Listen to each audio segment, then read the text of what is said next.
नमस्कार. मालिकेच्या एपिसोडचा part first आपल्या चॅनलवरती अपलोड केलेला आहे. तर पार्ट 2 मध्ये आपण पाहणार आहोत गायत्री तात्या आणि इथे सुनंदाला घेऊन बाहेर येते आणि दाखवते. ते बघा ते काय करतात ते, म्हणजे गाडीमध्ये विनीत आणि आभा बोलत बसलेले असतात आणि गायत्रीने आता तात्यांना आणि सुनंदाला बाहेर आणलेलं आहे आणि त्यांना सांगितलेलं आहे की ती बघा तुमची मुलगी काय करते. त्या दिवट्याने तर दिवे लावलेलेच आहेत, पण आता हिनेही तोंडाला काळं फासलेलं आहे असं ती म्हणत असते. आबाला त्या क्षणी टेन्शन येतं. आबा गाडीतून उतरते. आबा आणि विनीत दोघंही गाडीत बोलत बसलेले असतात. आबा बाहेर येते आणि गायत्रीच्या तोंडाचा पट्टा सुरू होतो, कारण गायत्रीला काही करून आबा किती नालायक आहे, ती किती चुकीची आहे हे सर्वांना दाखवायचं असतं आणि त्यासाठी गायत्रीने हे सगळं केलेलं असतं. तेव्हा आबा म्हणत होते असते की मी काही नाही, मी बोलत बसले होते आई. तेव्हा सुनंदाने लगेचच आबाच्या कानाखाली मारलेली असते आणि इकडे गायत्रीला मात्र खूप आनंद झालेला असतो, कारण फायनली प्रभूंच्या घरामध्ये पुन्हा एकदा राडा सुरू झालेला असतो. त्यानंतर गायत्री इकडे म्हणत असते की बघितलं का, गाडीच्या बाहेर काय करत होतीस ग तू? अर्धा तास झालं मला विनीतने सोडून, अजून काय झालं म्हणून मी बाहेर आली आणि बाहेर येऊन पाहते तर काय, तुम्ही दोघं गाडीत होता. विनीत म्हणतो अहो मॅडम तुम्ही चुकीचा अर्थ काढताय, असं काही झालेलं नाही असं विनीत सांगत असतो. परंतु गायत्री म्हणत असते की हे बघ कसं आहे माहिती आहे का, तू त्या मानसीचा भाऊच आहे. शेवटी तू काय करणार आहेस ना हे आम्हाला चांगलंच माहिती आहे आणि एवढं लक्षात ठेव, काहीही झालं तरीही तुला इथे बोलण्याचा अधिकार नाही. इकडे मानसीला तेजस सांगत असतो आणि त्याचवेळी सुनंदाचा फोन येतो. सुनंदा मानसीला सांगू लागते की मानसी खूप मोठा प्रॉब्लेम झालेला आहे. आभा आणि विनीत दोघंजण गाडीत होते आणि त्यांना दोघांना एकत्र तिथे पाहिलेलं आहे आणि आपल्या पोरीने प्रभूंच्या संस्कारांना काळं फसलेलं आहे, बट्टा लावलेला आहे. तेव्हा मानसी म्हणत असते की मावशी काहीतरी गैरसमज होतोय, असं नाही होऊ शकत, विनीतही तसा नाही आणि आपली आबाही तशी नाही, तुम्ही चुकीचा अर्थ काढताय असं मानसी बोलत असते. तेजस म्हणत असतो काय झालं? तेव्हा मानसी सांगते की गायत्री वहिनींनी पुन्हा काहीतरी कांड केलेला आहे आणि मानसी आणि आबा दोघंही गाडीत होते आणि मावशी खूप रडत होती. तेव्हा तेजस म्हणू लागतो की आपल्याला लवकरात लवकर गेलं पाहिजे, तिथे तिला वाटेल ते बोलणार आहे, ते मला माहिती आहे आणि काहीही झालं तरीही जे काही घडत आहे ना ते पूर्णपणे चुकीचं आहे, हे सगळं बोललं जात असतं. आणि त्याचवेळी आपल्याला पाहायला मिळतं की मानसी आणि तेजस धावतच निघतात. त्यावेळी आपल्याला पाहायला मिळतं की इकडे मानसी आणि तेजस निघालेले असतात आणि मानसी आणि तेजस जेव्हा निघालेले आहेत तेव्हा संपदा म्हणू लागते की ह्या पोरीचं नक्की काय चाललं आहे ना मला कळतच नाही आहे. आणि त्यात हे तेजस पण ऐकायला तयार नाही आहेत. त्यांचं असं म्हणणं आहे की ते मानसीसाठी योग्य नाहीत, परंतु त्यांना का कळत नाही आहे, जेव्हा ते दोघं एकत्र असणार आहेत तेव्हा त्यांचे सगळे प्रॉब्लेम सॉल्व्ह होणार आहेत, हे इकडे संपदा बोलत असते. त्याचबरोबर मानसी आणि तेजस आता निघालेले आहेत आणि इकडे आभावरती तोंडसुख घ्यायला आता सुरुवात केलेली असते, ती म्हणजे गायत्रीने वाटेल ते शब्दांमध्ये आरोप करायला सुरुवात केलेली असते. आणि इकडे तेजस आणि मानसीला मात्र काळजी वाटत असते, कारण काही झालं तरीही आबा चुकणार नाही या गोष्टीवरती मानसी आणि तेजस या दोघांचाही तेवढाच विश्वास असतो. आणि इकडे आबा रडत असते. आबा म्हणत असते की आई चुकीचं बोलतायत तुम्ही, मी असं काहीच नाही केलेलं. तेव्हा इकडे गायत्री म्हणत असते की त्या दिवशी कॉफी सांडली होती कुर्त्यावर, तेही नाटकच होतं. माहिती आहे का तुम्हाला काय झालेलं होतं, कारण कोणी पाहिलं होतं का नक्की काय झालेलं आहे, हे सगळं बोललं जात असतं. आणि त्यावेळेसच आबा म्हणत असते की तसं काही नाही आहे, तुम्ही चुकीचा अर्थ काढताय असं आबा सांगत असते, पण आबाचं बोलणं ऐकलंच जात नाही. त्यावेळेसच इकडे आता गायत्री म्हणू लागते की हे जे आहे ना हे तिची लाडकी वहिनी मानसी आणि तेजसनं सांगितलं असणार आहे, त्यांना माहिती असणार आहे हे सगळं आणि तो मानसीचा भाऊच आहे. बघा तात्यासाहेब बघा काय होऊ शकतं ते, पुन्हा एकदा तेजस जसा वागलेला आहे तसंच होऊ शकतं, कारण तेजसने जेव्हा हे सगळं केलेलं होतं तेव्हाही आपल्या कुणाला कसलीच कल्पना दिलेली नव्हती, हे सगळं ती बोलत असते. आणि या सगळ्याचं भांडवल करून ती बोलत असते. या सगळ्याचा राग मात्र इकडे आबालाही येत असतो, पण तात्यासाहेबांच्या मनामध्ये विष पेरण्याचं काम करत असते, ती म्हणजे गायत्री म्हणत असते की काहीही झालं तरी प्रभूंच्या दिवट्याने काय केलेलं आहे आणि आता ही काय करणार आहे, ही पण तेच करणार आहे, हे सगळं गायत्रीचं म्हणणं असतं. आणि मग तात्यासाहेब पुन्हा ओरडतात. आबा म्हणत असते की दादाने काही केलेलं नाही आहे आणि त्याचबरोबर वहिनीनेही मला काही सांगितलेलं नाही आहे, परंतु गायत्री म्हणू लागते की काही झालं तरी कसं आहे, आधी तेजसने कळू दिलं होतं का? आणि ती मुलगी म्हणजे आता हा विनीत त्या मानसीचा भाऊ, तोही भाडेकरू म्हणून राहिला येणार आपल्या इथे आणि पुन्हा या दोघांचं सुरू होणार. तेवढ्यातच दिनेश तिथं आलेला असतो. दिनेश आलेला पाहून लगेचच आभा दिनेशला जाऊन मिठी मारते आणि रडू लागते. त्यावेळेस दिनेश म्हणत असतो, काय झालं? तात्यासाहेब तर रागाने आत निघून गेलेले असतात. आता गायत्री म्हणत असते की चला आणखी आपण आगीत तेल ओतून द्यायचं, कारण तिला काही करून प्रभूंच्या घरची शांतता भंग करायची असते. तिला ती बघवत नसतं की घरामध्ये सगळेजण सुखाने राहत आहेत. या गोष्टीचा तिला त्रास होत असतो, कारण तिचं असं म्हणणं असतं की यांच्यामुळे माझ्या बाबांना जेलमध्ये जावं लागलेलं आहे, तर मी शांत बसणार नाही. हे सगळं तिचं म्हणणं असतं. प्रभूंच्या घरी मी कधीही शांतता नांदू देणार नाही, हे सगळं तिने ठरवलेलं असतं आणि त्याच पद्धतीनं गायत्री पुढचे डाव टाकत असते. त्यावेळेसच दिनेशला ती म्हणते की आता ती काय सांगणार आहे? मी सांगते ना तुला सगळं काय झालेलं आहे दिनेश. अरे तो मानसीचा भाऊ आहे ना विनीत, त्याच्याबरोबर गाडीमध्ये बसली होती ही, अर्धा तास गप्पा मारत बाहेर रस्त्यावरती. मला सांग, हे संस्कार आहेत का आपले? प्रभूंच्या घरचे संस्कार आहेत का? हे सगळं बोललं जात असतं आणि आबा म्हणत असते की नाही तसं नाही आहे दिनेश दादा, ऐक ना तू माझं. तेव्हा दिनेश म्हणतो म्हणजे? त्यावेळेस दिनेशला लगेचच गायत्री पुन्हा भडकवू लागते. दिनेशला म्हणत असते की काय सांगितले सांग. त्या तेजसने काय सांगितलं? मोठा भाऊ म्हणून तुला काय केलेलं आहे? कुठला मान दिलेला आहे सांग. कसं आहे माहिती आहे का, तू तसा त्याचबरोबर तो तेजस तसा आणि तो सूरज दारू पिऊन पडला असेल कुठंतरी नशेमध्ये. हे सगळं ती बोलत असते आणि त्याचबरोबर आपल्याला पाहायला मिळतं की छाया पण तिथे उभा राहून मजा घेत असते, कारण हे सगळं छाया आणि गायत्रीला खूप भारी वाटत असतं. कारण प्रभूंच्या घरचे संस्कार निघालेले असतात, त्यांची लायकी निघालेली असते आणि ते गायत्री त्याच्यामध्ये आणखीनच तेल ओतायचं काम करत असते. त्याचबरोबर इकडे गायत्री म्हणत असते की मला तर कळतच नाही आहे, त्या दिवशी पण बघितलंस ना नक्की काय झालेलं होतं? नक्की त्या कुर्त्यावर तो ती चहा सांडलेलाच होता का हिने मुद्दाम सांडलेला होता आणि रूममध्ये घेऊन गेली आणि तिथं काय केलं काय माहिती बाबा दोघांनी, नक्की काय चाललेलं आहे तिचं? आणि हे सगळं बोलून ती दिनेशच्या मनामध्ये गैरसमज निर्माण करण्याचं काम करत असते. तेव्हा आबा म्हणत असते दिनेश दादा तसं काही नाही आहे रे, पण आबाला बोलूच द्यायचं नसतं गायत्रीला. आणि ती म्हणत असते की आता बघ कसं आहे माहिती आहे का, असं पण तुला काय किंमत आहे हे त्या मानसीला आणि तेजसलाही माहिती असणार आहे, तुला सांगितलेलं नाही आहे. तेव्हा दिनेश विचारतो, तेव्हा आबा म्हणते की नाही. इकडे मानसी आणि तेजस दोघंही निघालेले असतात आणि अचानक तेजसची गाडी बंद पडते. मानसी म्हणते काय झालं? तेजस म्हणतो की आपल्याला लवकरात लवकर गेलं पाहिजे घरी. ती आबा तिथे एकटी पडली असणार आहे, तिच्याबरोबर तिथं असणं गरजेचं आहे, नाही तर त्या वहिनी तिची वाट लावतील. हे तेजसला माहिती असतं, कारण गायत्री कशा पद्धतीनं बोलत असते, ती काय काय बोलत असते या गोष्टीची कल्पना तेजसला असते.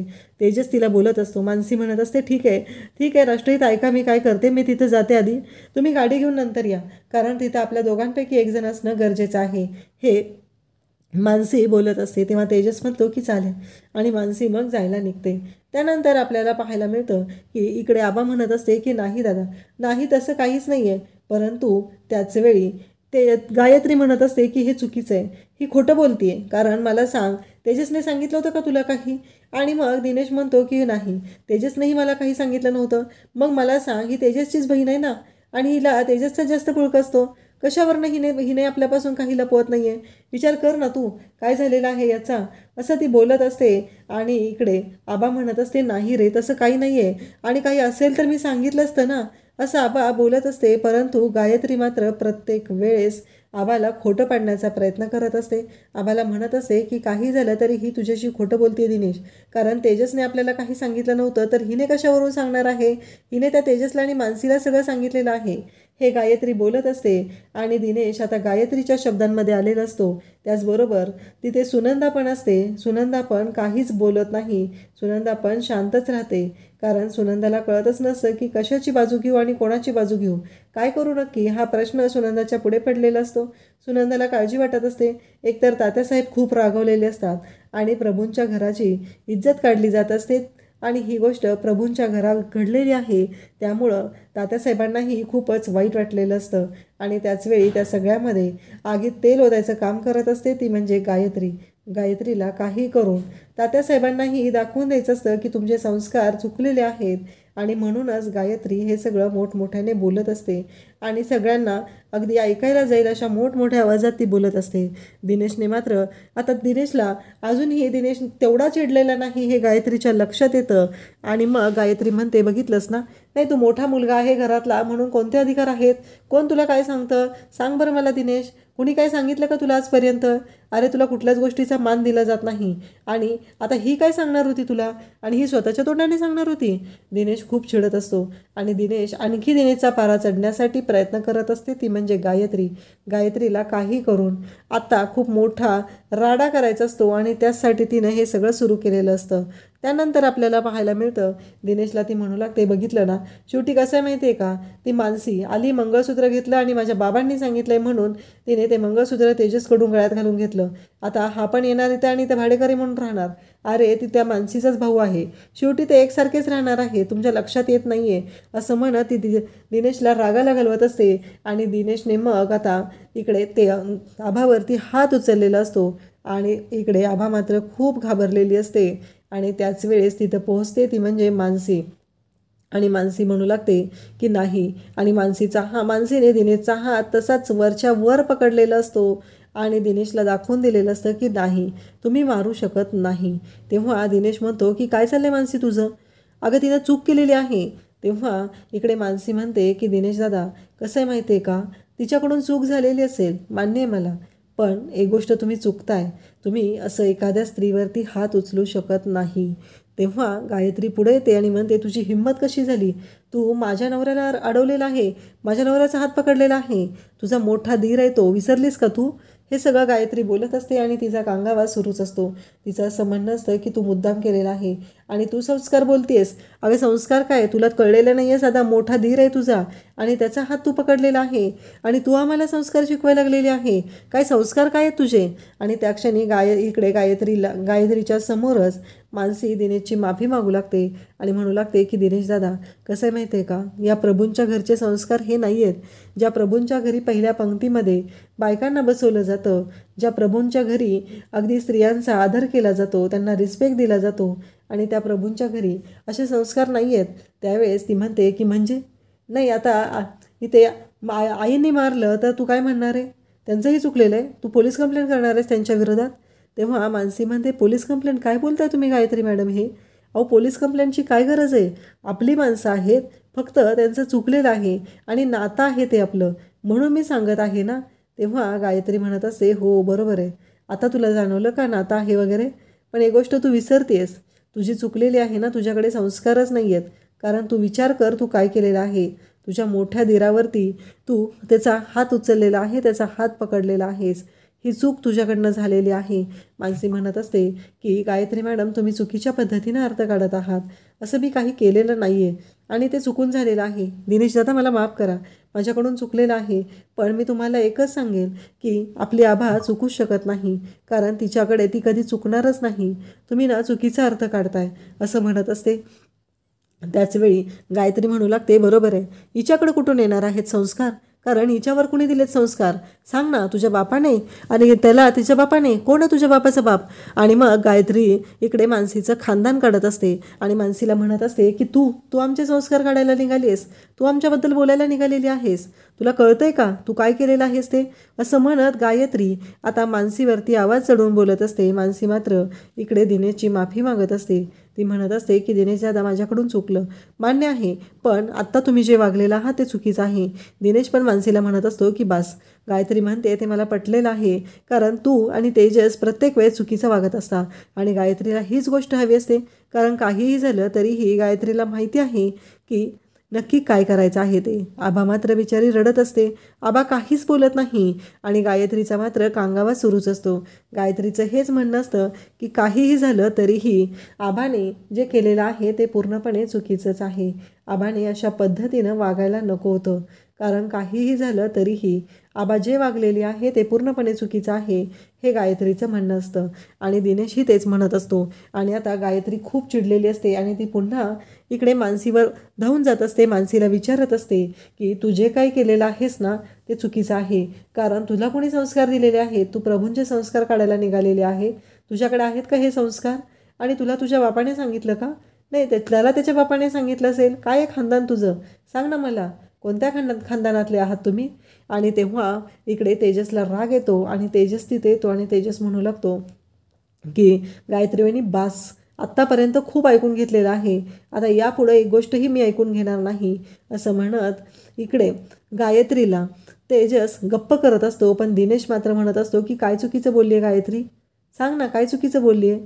अरे आता हिच्यामुळंच हे झालेलं आहे ना, आणि तरीही तू गायत्रीला चुकीचं ठरवत आहे, हे बोललं जात असतं. आणि त्याचवेळी आपल्याला पाहायला मिळतं की तेजस मात्र भयानक चिडलेला असतो आणि तो म्हणत असतो की तुम्ही माझ्या आबाबरोबर असं वागू शकत नाही. त्यानंतर उद्याच्या भागामध्ये आपल्याला पाहायला मिळणार आहे की गायत्री म्हणत असते की भावाभावांमध्ये वाद निर्माण झालेले आहेत आणि जर का भावाभावांमध्ये भांडणं लागली तर काय होतं माहिती आहे ना तुला. भावाभावांमध्ये जर भांडणं लागली तर घडतं महाभारत. तेव्हा इकडे लगेचच मानसी म्हणू लागते कसं आहे माहिती आहे का, महाभारत घडतं हे मलाही मान्य आहे, परंतु त्याचवेळी जर कुंतीने द्रौपदीला अशी वागणूक दिली नसती, आपल्या सुनेच्या पाठीशी त्यावेळेस ती खंबीरपणे उभी राहिली असती तर हे घडलं नसतं आणि द्रौपदीला ह्या सगळ्याचा त्रास भोगावा लागला नसता. तुम्ही चुकीचं आहात, पण एक गोष्ट लक्षात ठेवा, त्यावेळेस तिच्या पाठीशी कोणीही उभं राहिलं नव्हतं, पण आता इथे मी पाठीशी उभी राहणार आहे, त्यामुळे इथे महाभारत घडणार नाही, हे माझं तुम्हाला चॅलेंज आहे. आणि मानसीने गायत्रीला चॅलेंज देत तिलाच तोंडावर पाडलेलं असतं. अशाच अपडेटसाठी चॅनलला सबस्क्राईब करा. थँक्यू.